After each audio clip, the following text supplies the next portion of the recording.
8 Chinese treasures that the world fears. I've already covered Russian treasures that the world fears and American treasures that the world fears. You can check those out.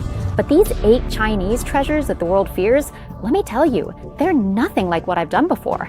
Because they're brutal, they're fierce, and totally mind-blowing like this. All of this happened because of a leader named Xi Jinping.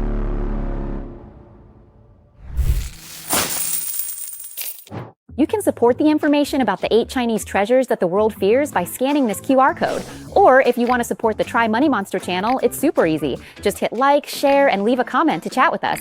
And most importantly, if you haven't subscribed yet, could you please hit that button? That way, next time we upload a video, we'll get to see each other again. Don't forget, Try also has a new channel for even more fun. After watching all this about war, I'm Try Happy Monster.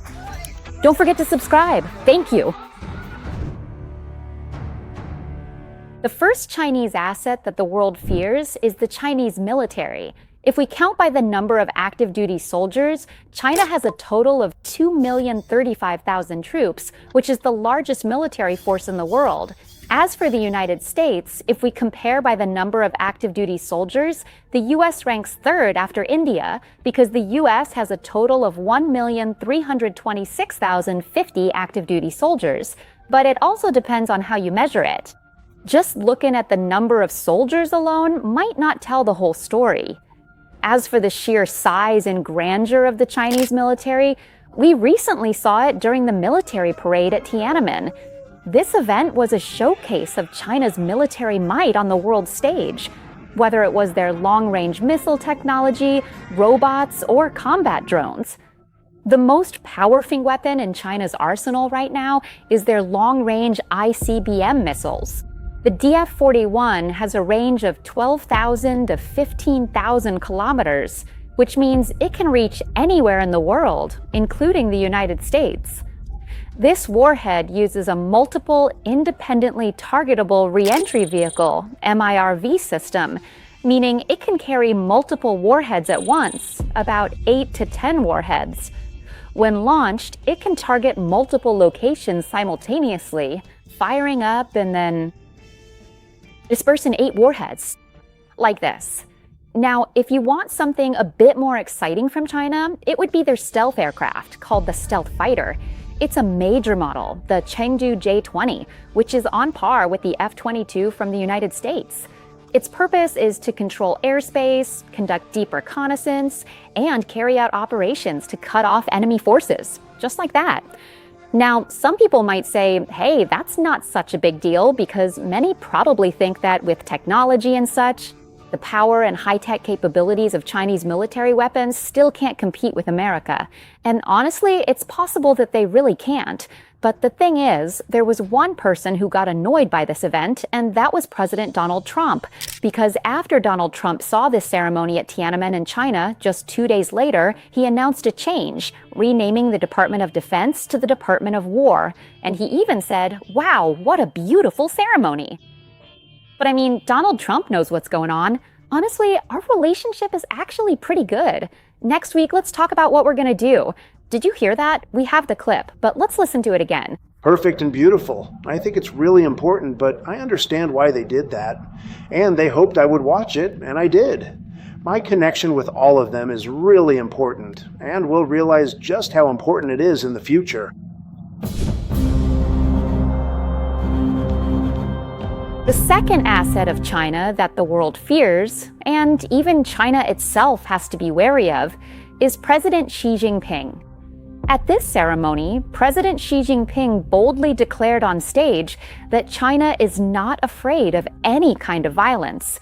He has also previously stated that China will upgrade its military to make it advanced, modern, and capable of winning wars. President Xi Jinping assumed office. He has led the Chinese Communist Party since 2012, and up to today, that's 3 terms already. If you ask how much importance Xi Jinping places on the military, just look at the budget he has poured into defense. It's massive. Since President Xi Jinping took office in 2012, China's defense budget in 2012 was $158.2 billion. By 2024, it has risen to $300 billion. $17,600 million? That's exactly double the previous amount. And of course, simply doubling the military budget isn't the only thing that makes Xi Jinping such a formidable leader. It's also about how he manages things, streamlining, cutting through bureaucracy, and consolidating all the power in one single individual. In Xi Jinping's third term, there are a total of 15 out of 79 generals have disappeared, vanished without a trace. And those 15 who disappeared, Xi Jinping himself appointed them during his own term. The Chinese call this the biggest purge of military personnel since the chaotic era of Mao Zedong ended in 1976. So what exactly is the reason Xi Jinping has amassed this much power? The answer is actually very simple. It's because it's military power. Because as a leader, Xi Jinping is not just the president. He also holds military positions. He's the commander-in-chief of the People's Liberation Army, the People's Armed Police, and the militia, which are collectively known as the PLA. Xi Jinping is also the one who has the authority to order the use of China's nuclear weapons. And another important position that Xi Jinping holds is General Secretary of the Chinese Communist Party. This is what gives Xi Jinping complete and sole military power. This comes from the structure of China's military, which is different from other countries. Normally, in other countries, the military is overseen and controlled by the government, right? But in China, the military is controlled by the political party, which is the Chinese Communist Party. So not only the entire military, but all the missiles and all the weapons are under the command of the Central Military Commission. The Central Military Commission, or CMC, which is controlled by the Central Committee. The Central Committee is the highest authority in the Chinese Communist Party, so it all circles back to one person holding all the power. And the Central Committee, which is the top position in the Chinese Communist Party, isn't just responsible for commanding the military, but he's also a politician in the government. And yes, Xi Jinping is the president. All the power is consolidated. It's a one-stop service. Everything ends up with one person, both the military and political power, in Xi Jinping. So what Xi Jinping is doing isn't just about harsh military crackdowns, but his anti-corruption campaigns have also been extremely tough. Since Xi Jinping came to power, hundreds of high-ranking officials in the government have been taken down. Some were just removed from their positions. Some just disappeared completely. That's why we keep seeing news coming out of China. No matter how high-ranking or powerful someone is, if they're caught in a corruption case, there's a chance they could face the maximum penalty, which is the death sentence. Sometimes, no one even knows whether they've actually been executed or not, because many times, top officials of the Communist Party just vanish, gone, with no announcement. There was one time. The key point is that this was a high-ranking official in the Central Military Commission who just disappeared. Do you know how people found out? They realized it because one day there was an event where all the top officials in the Communist Party were supposed to gather.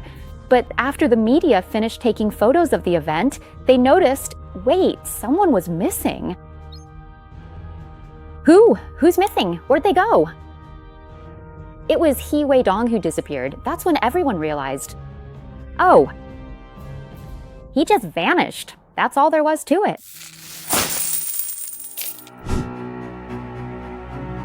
Let's get back to the third Chinese asset that the world fears.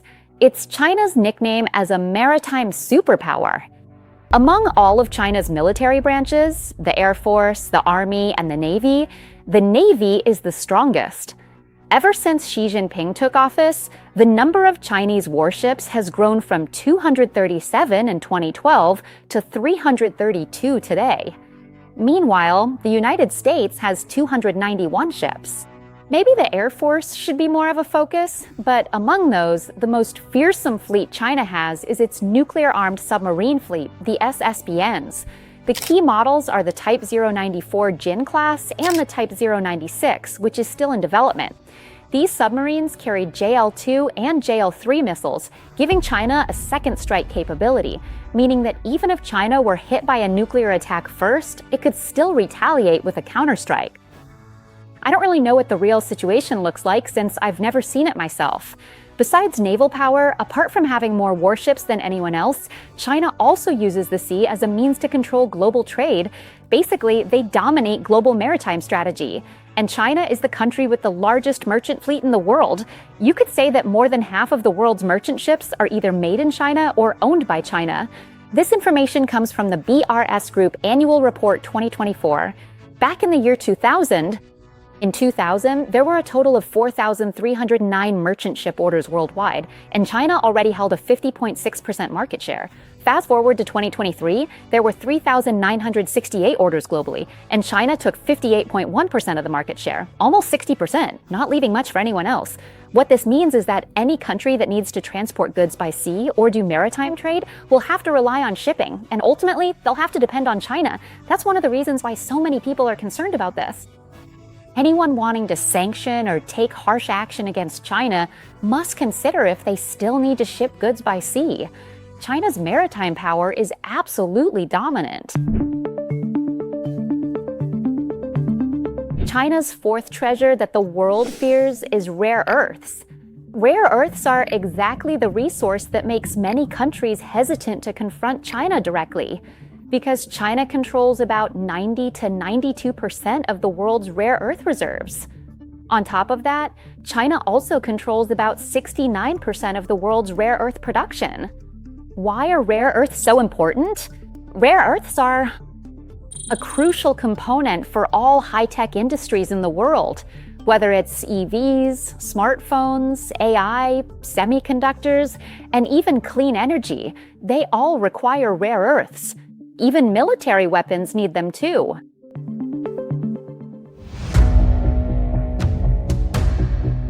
China's fifth major asset that the world is deeply concerned about is its strategic alliance with Russia and North Korea.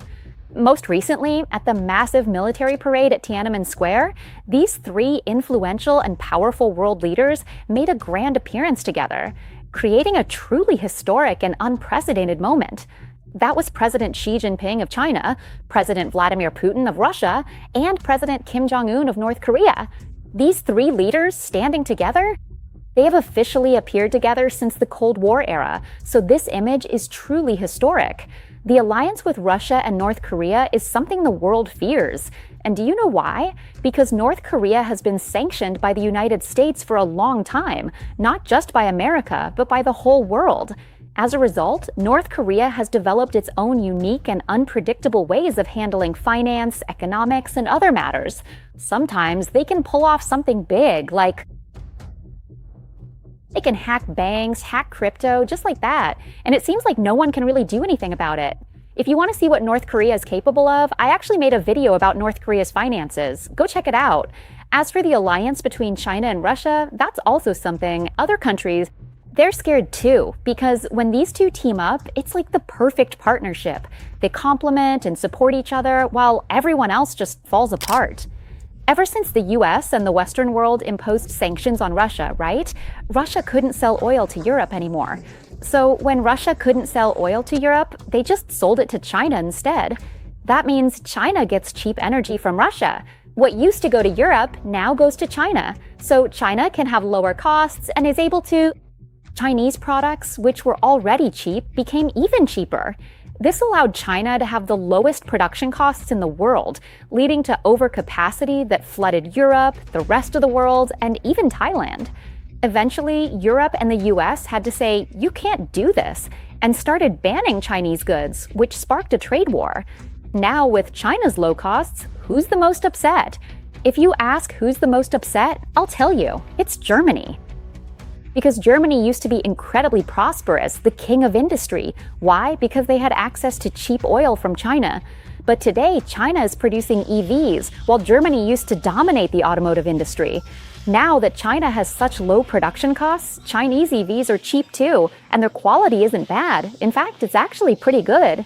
This has caused Germany to lose its competitive edge in global exports, Right now, Germany is the sick man of Europe, losing out both in domestic costs and abroad. Even our music is basically Chinese now. Japan is also feeling the pressure. The former car king is now losing to Chinese EVs. They're losing on both quality and price. As for Russia, selling oil to China has been a win. Since Russia can't sell to Europe or America, you might think they'd be in trouble, but they aren't. Russia is making good money from China to fund their war with Ukraine, which is why the Russia-Ukraine war seems endless, constantly draining NATO funds. European economies are struggling, and citizens can barely get by, yet countries must still scrape together funds for NATO. While they once contributed 2% of their GDP, they now must provide 5%. NATO is really feeling the strain. The sixth asset of China that's really intimidating is all of China's high-tech companies.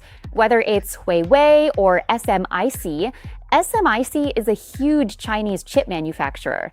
Right now, SMIC is able to produce 7-nanometer semiconductors and has launched them together with Huawei, right? This 7-nanometer technology from China is only a few years behind the United States. The US has the technology to manufacture chips at 3 nanometers and 5 nanometers. For China to have come this far, they openly admit that their technological progress is thanks to learning from, or you could even say copying, American technology. If China ever manages to make its technology on par with the US, meaning they can produce 3 nanometer and 5 nanometer chips, that will be a major turning point, a real crossroads between China and America, who will truly dominate the AI market. That's something we can't predict. It's a matter for the future. Now, China's seventh major asset that the world should be wary of is its cyber army. China has been prioritizing the development of its cyber army for a very long time, since the 1990s. The FBI has consistently issued warnings about China's cyber army. Whether it's about banning TikTok or banning Chinese EVs, it all comes down to concerns over data security.